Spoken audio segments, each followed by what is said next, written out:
Can you think of a time when you gave up? When you threw in the proverbial towel, sort of you see in like a boxing match or some kind of fight, someone throws in a towel, or you see two armies going against each other and one throws up a white flag and they have given up in the midst of the conflict. I'm sure if we look back on our life that we can look at different situations, different circumstances, different times in our life where we had given up. Now maybe we think of certain areas like work. Maybe the job was too difficult for us. Maybe it was too taxing on us. Because of the difficulty, we decided to give up. We threw in the towel. We put up the white flag. Or maybe we think about relationships in our lives where perhaps it was too difficult for us to try to help the person along, to try to help them help themselves, and it just got too challenging, so we gave up. Now, maybe it's not a particular situation or a particular circumstance, but maybe you can think about a time in your life where you had these overwhelming feelings of frustration, of anger and anxiety. And those emotions that came up in your life, came up in your heart and in your mind, those things caused you to give up. Now, really, why is it that we give up? I would argue that I don't think we just give up simply because something gets difficult. I think a lot of times we decide to give up on something or give up on someone or give up in some area in our life because things are out of our control. I mean, you think about work or you think about a relationship. You can't control what is going to happen at your job. You can't control somebody and how they're going to take whatever it is or guidance you're trying to give them or advice you're trying to give them. Right? You can't control any of that, and you can't control the things that happen to you that cause you to feel angry, that cause you to feel frustrated, right? Or that cause you to also feel anxious. Now, we don't have to look very far. We don't have to think very hard about a lot of things in our life right now that are seemingly out of our control. I mean, everyone has been affected by this virus that's going around, whether someone has gotten the virus or maybe your job has been affected by it. Right? Nobody has been untouched by this pandemic that is happening right now, and it's seemingly out of our control. You think about family situations, perhaps, where things really are out of your control. There's some argument or dysfunction that's happening, and you're doing all you can to try to fix it, but seemingly out of your control. Everybody else has a mind of their own and is choosing to remain in conflict. You think about the war or the rumors of wars or wars that are perhaps it may be on the verge of happening here in our world. There's that threat of conflict between countries and other countries and all of that stuff going on right now. You look at the United States right now, you see all of these race riots happening. And all of this stuff is seems like it's out of our control. Just taking those sort of big examples in our lives, we realize that there's so much about our lives that is really out of our control. But in the midst of all this uncertainty, in the midst of all of these things that are seemingly out of our control, what keeps us going in life? What keeps us from not giving up? From just saying all of these things are surrounding us, all of these events are too much for us, we can't control them, there's nothing we can do about it. What keeps us from just throwing our hands up and saying that we give up? Now, I think the only thing that really keeps us going, the thing that keeps us looking towards the future, is hope. All of us have this inner desire within us for a better future, for a hopeful future. I think of what one of the writers in the Old Testament, King Solomon, tells us in the book of Ecclesiastes. And here's what he tells us in chapter 3 of his book. He says, so this is God, has also set eternity in the human heart, yet no one can fathom what God has done from beginning to end. And what he means by that God has put eternity in our hearts, is that he has put this desire in us that there is more than just what this life has to offer.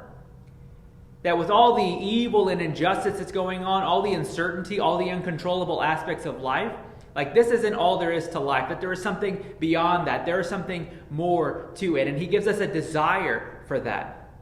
And that thing he's really trying to point us to is God himself. That there is more to this life than what it seems, and that there is some hope beyond what this life has to offer. And that hope can really only be found in God himself. And so that's where he really tries to point us to in his book. But you see, when life is uncertain, it is so much easier to want to give up. It's so much easier to throw in the towel, to put up the white flag when things are so uncertain, when things are so uncontrollable. And so then, what do?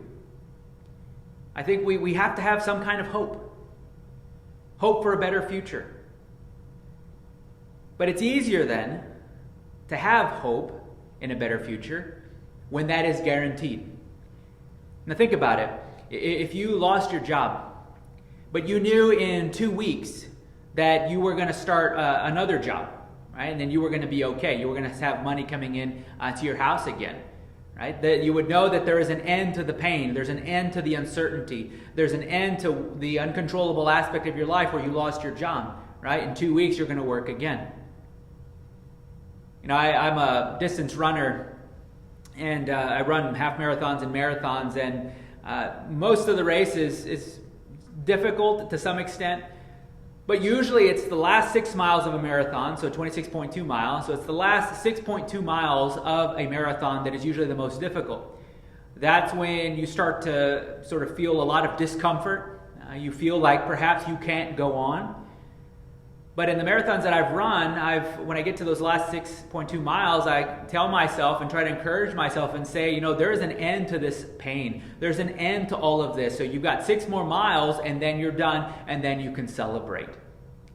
So that's how I kind of got myself through, you know, all these distance races that I do. So in a similar way, when we look at our current life situation, or we look at our world circumstances and we think, wow, there's a lot of uncertainty. There's a lot of things that are out of our control. There's a lot of terrible things that are happening.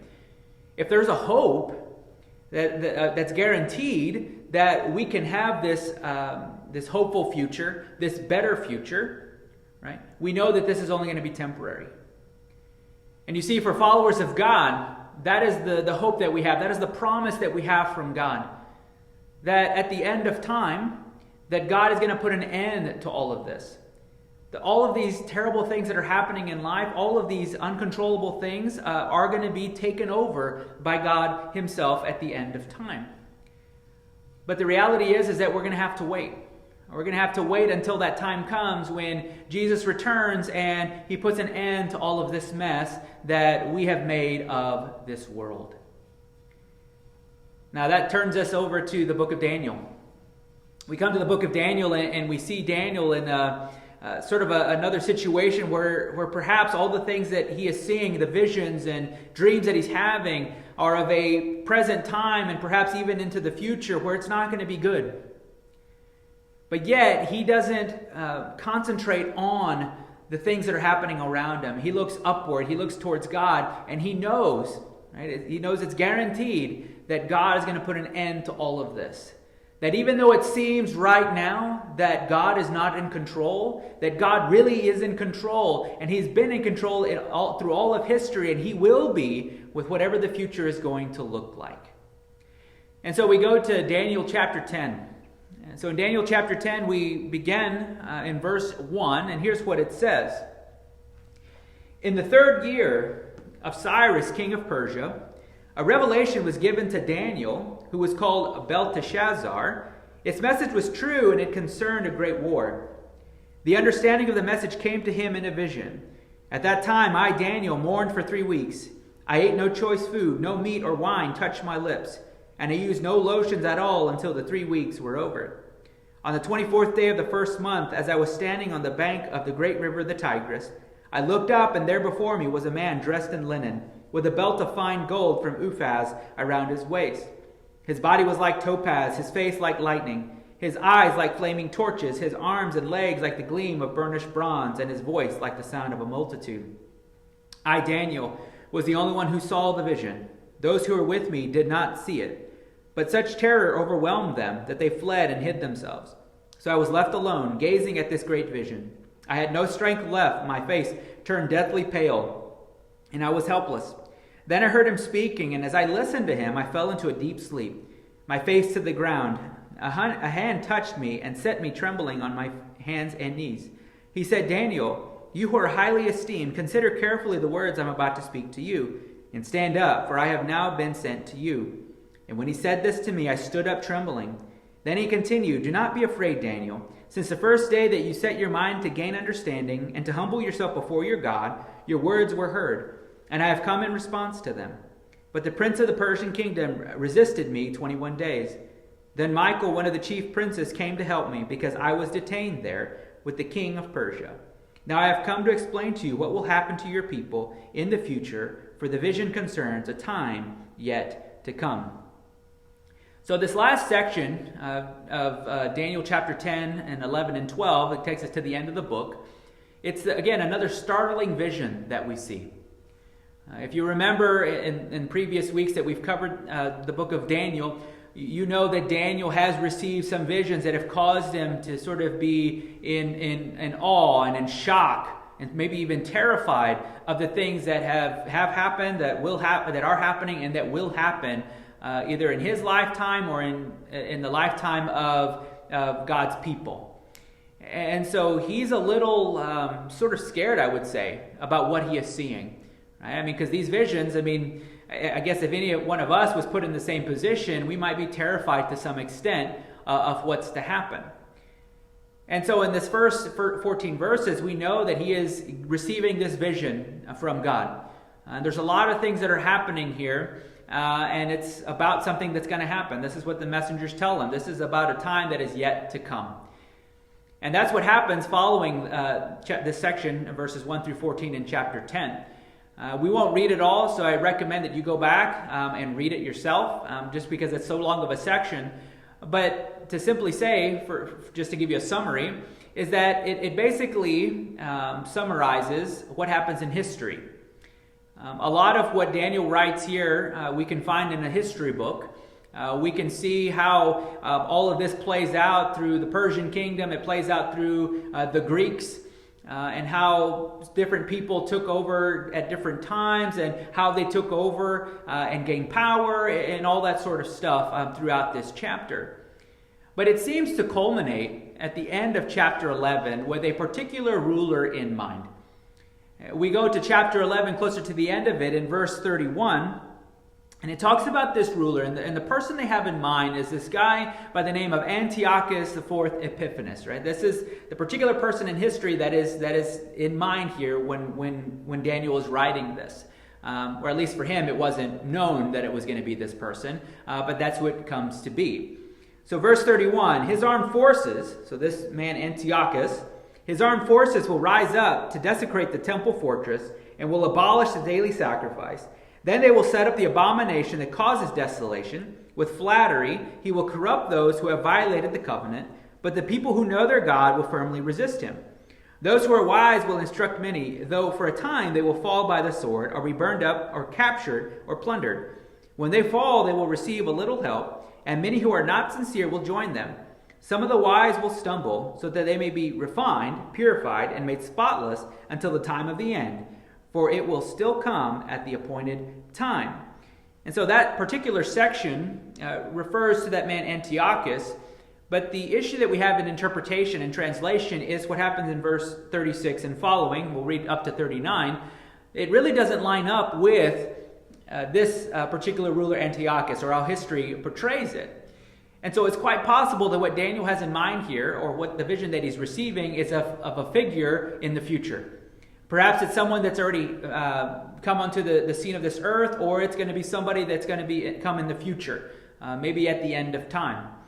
And that might be consistent with what we read in the book of Revelation with John of Patmos, who writes that book, and sort of has this Nero-like figure in mind. Of someone who's going to come and rule, is going to completely persecute followers of God, and is going to completely lay waste to this earth.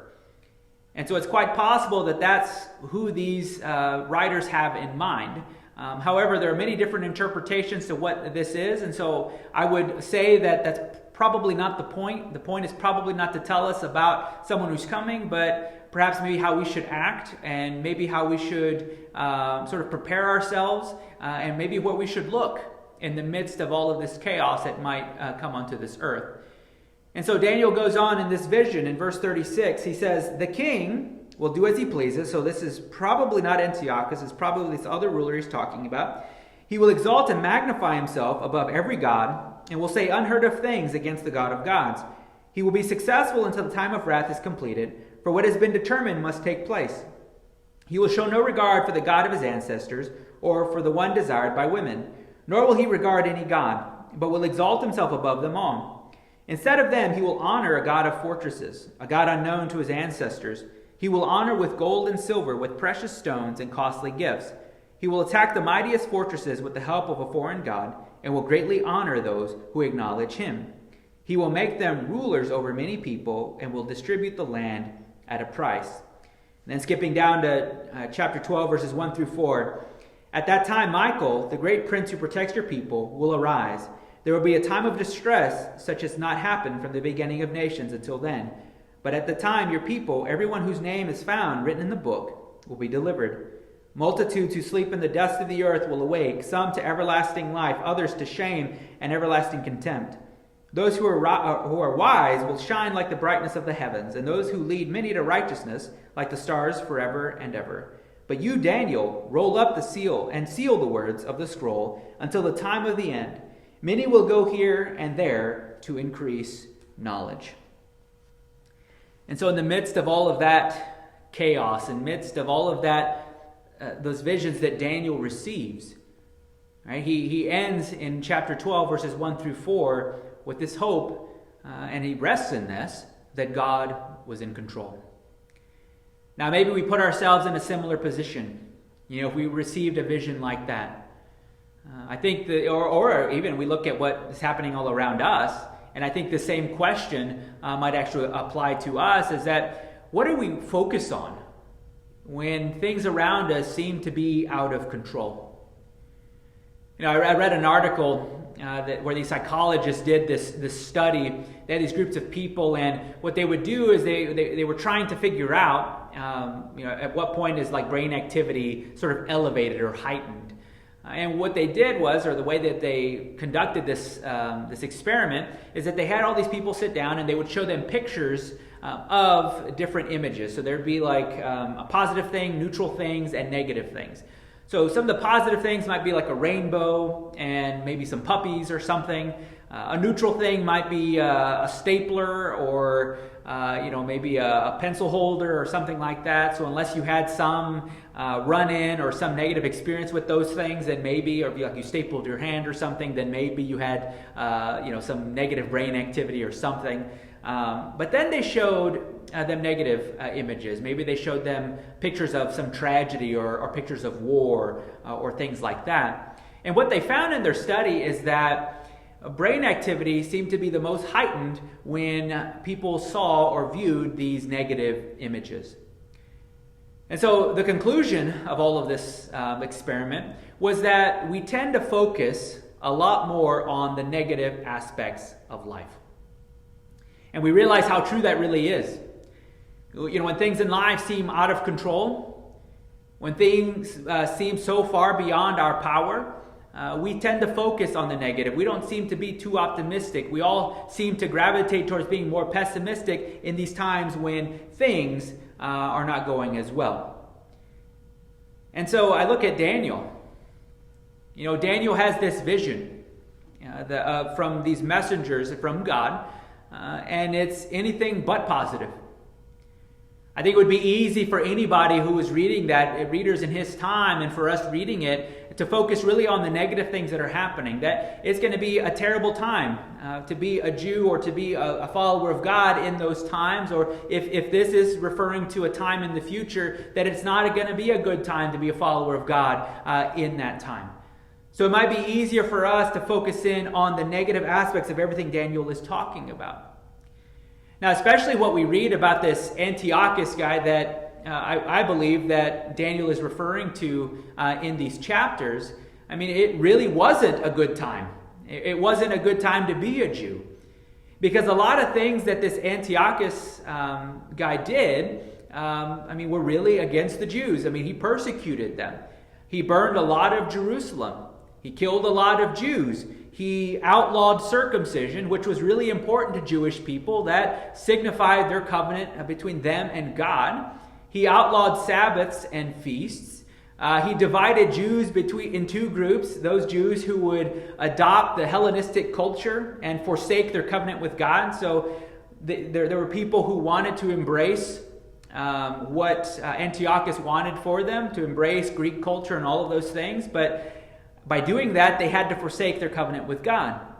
So he had those people who were sort of loyal to him, but then he had the second group, right? These people who forsook him, right? They didn't want anything to do with him and wanted to stay faithful to their walk and their covenant with God. So again, these people were heavily persecuted. He even desecrated the temple. There were Gentile priests who were allowed to go into the temple, and they were allowed to sacrifice pigs to Zeus during that time as well. And so it wasn't a good time to be a Jew. Right? This was a time of heavy persecution for them. But you see, for Daniel, maybe Daniel might look at that and maybe he wanted to think about it negatively. But it seems that what we see in the scriptures here is that Daniel actually looks beyond that. That Daniel sees that, yes, life is not going to be good. Life is going to be completely negative. There's not going to be anything positive about it. It's not going to be great for anyone to live during that time, because his hope was in something else. He looked above. He looked towards God. And that's what we see when he tells us in chapter 12 of the book. It says, there will be a time of distress, such as not happened from the beginning of nations until then. So it's going to be not a good time. But at that time, your people, so this is the messenger talking to Daniel, everyone whose name is found written in the book will be delivered. So he had this hope, this confidence, that even though all of these things are going to occur, right, that God was going to be in control when everything seemed like it was out of control. And we see that clearly. That's Daniel's attitude. That's been his attitude from the very beginning of the book. You go all the way back to chapters 1 through 4. And that's when Nebuchadnezzar, this ruthless ruler, was in control of the Babylonian kingdom. And during that time, perhaps Daniel could have given up. Daniel probably could have said, I don't know if I can keep going on like this. I don't know if I can remain faithful to God in this time, in this chaos. But yet he rested in the fact that God was in control, that Nebuchadnezzar was only going to reign for a short period of time, right? And God was going to have the final word. And then in the chapter following that, in chapter 5, when Belshazzar becomes ruler, and again, he's another ruthless ruler. But again, we see Daniel resting in the confidence that God was in control and knew that Belshazzar was going to reign only for a short time. And then even when Daniel gets thrown into the lion's den for praying when it sort of became outlawed to do so, he gets thrown into the lion's den, and even though there was a threat of death, he was confident in God. His hope rested in God's control, and he was ultimately delivered. And then he receives these visions. If we were put in the same place and in the same position, we may not react in the same way that Daniel reacted. But we see that he has hope. His hope rests in God's control. And that's what allows him to say what we read in chapter 8, verse 25. And he says, yet he will be destroyed. So he's talking about this final kingdom that will come upon the earth. Yet he will be destroyed, but not by human power. So he truly believed that God was in control of all of these things that were seemingly out of his control. And he truly believed that out of all of this terrible stuff that's going to happen on the earth, that had happened, that was happening, or that would happen, that God was going to be able to bring good out of that situation. Now, maybe we look at our life. Maybe we look at the things in our life where they're so out of our control. Or maybe life isn't going so well for us. Maybe life is really terrible for us at this point in our life. But I think we can rest in the same fact and reality that Daniel did, that God who's in control. But I think that's hard for us. It's difficult for us to do. It's difficult for us to believe that God truly is in control when we look at life and it is seemingly out of control. I mean, we can look at big global events like this virus that's going on that picks wherever it chooses to infect, and people become really sick and some people end up dying.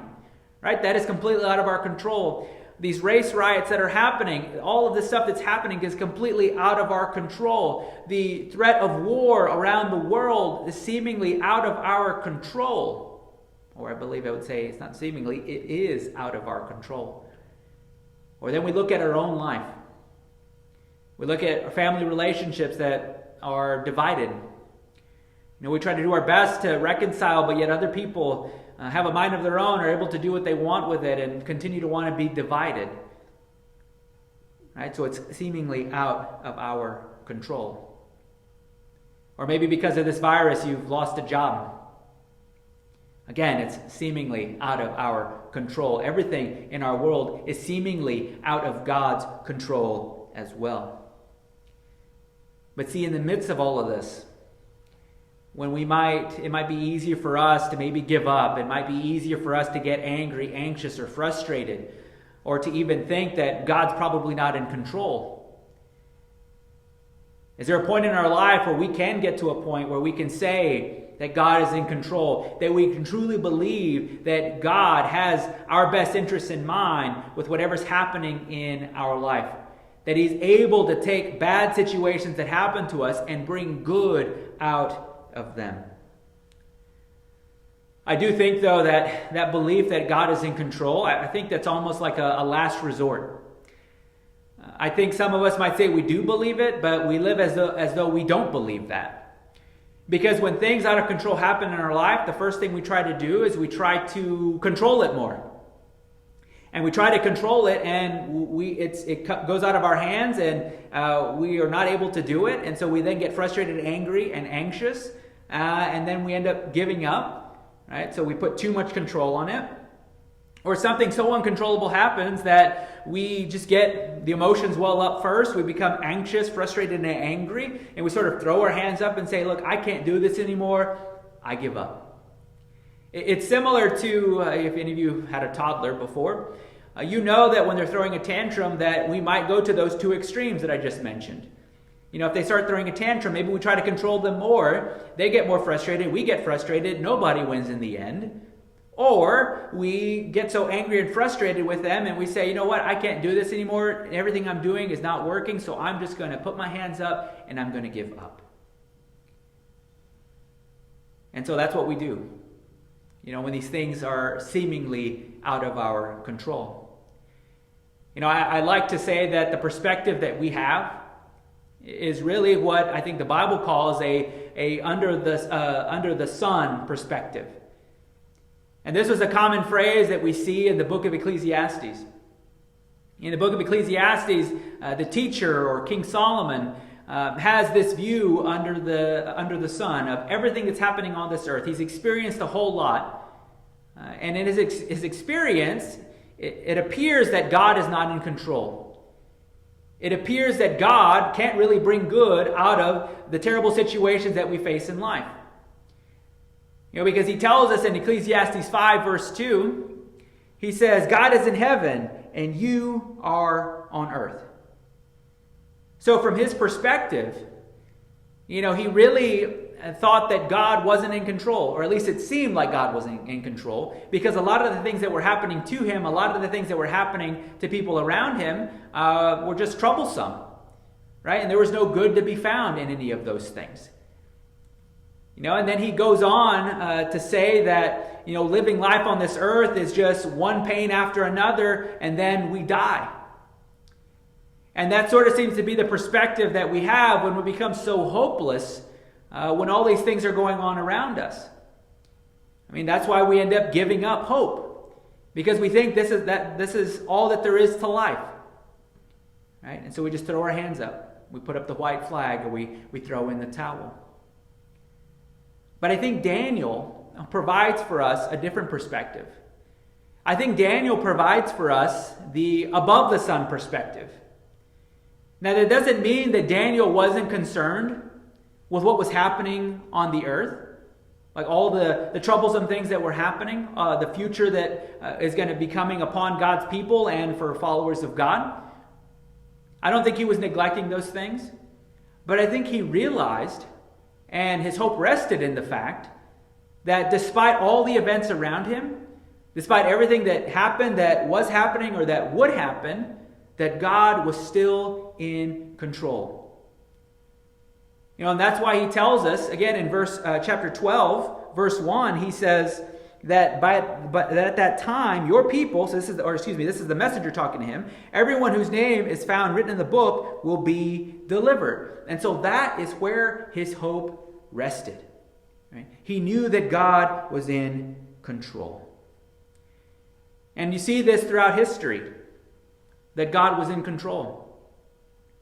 Again, you go back to the 6th century, when it seemed like Babylon and Persia, during Daniel's lifetime, that they were in control. But yet their kingdoms came to an end because God put a stop to it. God was in control. Or then you go down to the 2nd century, when it seemed that Antiochus ruler was in control. Now that he doesn't exist anymore. I mean, he's long gone. God was in control during that time. That God could still bring good out of that situation. You come down to 1st century AD, during the time of Jesus and Paul and others, when it seems like Rome was in control of that time.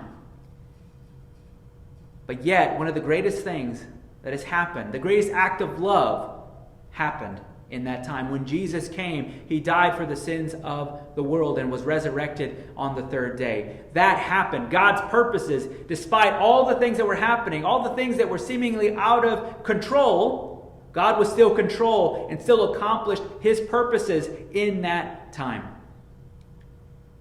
And then we come to our time. It seems that in our time that Satan is in control. That this power, this evil of the evil one, is in control over everything that is happening, that he is heavily influencing everything that is happening around us. So it seems like he might be in control. But again, I think that's an under the sun perspective, where we look around and it seems like everything is going to hell and nobody's in control, that God can't even be in control. But I think if we change our perspective, if we have this above the sun perspective, this perspective that Daniel has, we know that God is in control. We read in passages like Romans chapter 8. Here's what it says. What then shall we say in response to these things? If God is for us, who can be against us? He who did not spare his own son, but gave him up for us all, how will he not also, along with him, graciously give us all things? Who will bring any charge against those whom God has chosen? It is God who justifies. Who then is the one who condemns? No one. Christ Jesus, who died, more than that, who was raised to life, is at the right hand of God and is also interceding for us. Who shall separate us from the love of Christ? Shall trouble or hardship or persecution or famine or nakedness or danger or sword? As it is written, for your sake we face death all day long. We are considered as sheep to be slaughtered. No, in all these things we are more than conquerors through him who loved us. For I am convinced that neither death nor life, neither angels nor demons, neither the present nor the future, nor any powers, neither height nor depth, nor anything else in all creation will be able to separate us from the love of God that is in Christ Jesus our Lord. Because God is in control, we can have such great joy and optimism in the face of all the things that we're facing right now, whether it's in our personal lives or whether it's in the daily news. I'm always tempted to have this under the sun perspective of just focusing in on all the terrible things that are happening.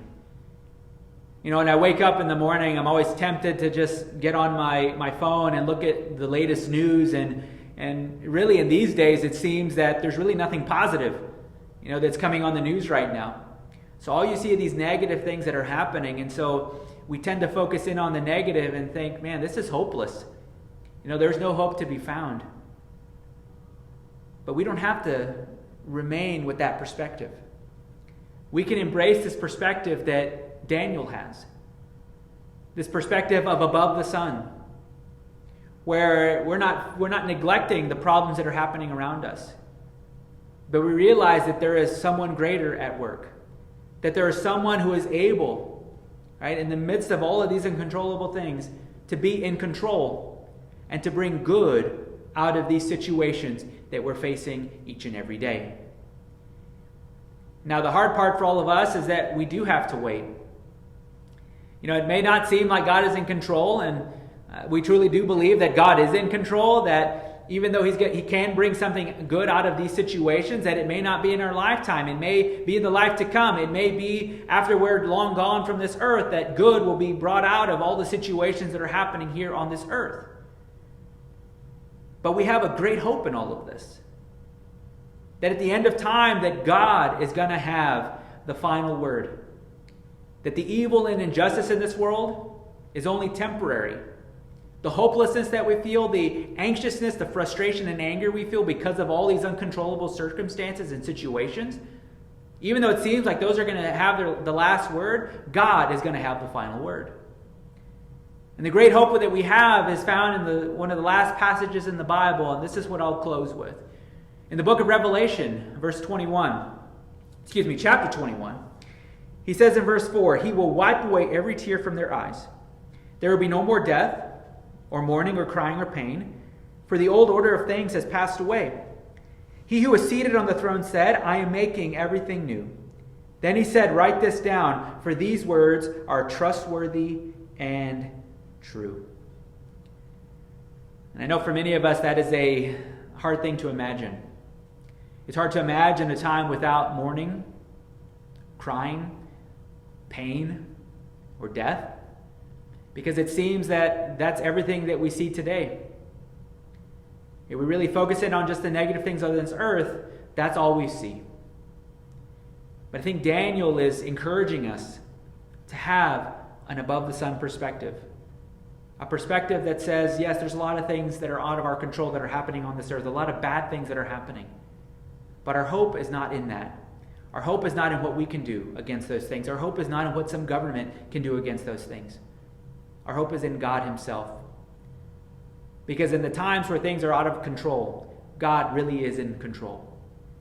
That God can bring out good from the bad that we experience in life. Let's pray. God, thank you so much for this time that you've given us to have this conversation over your word.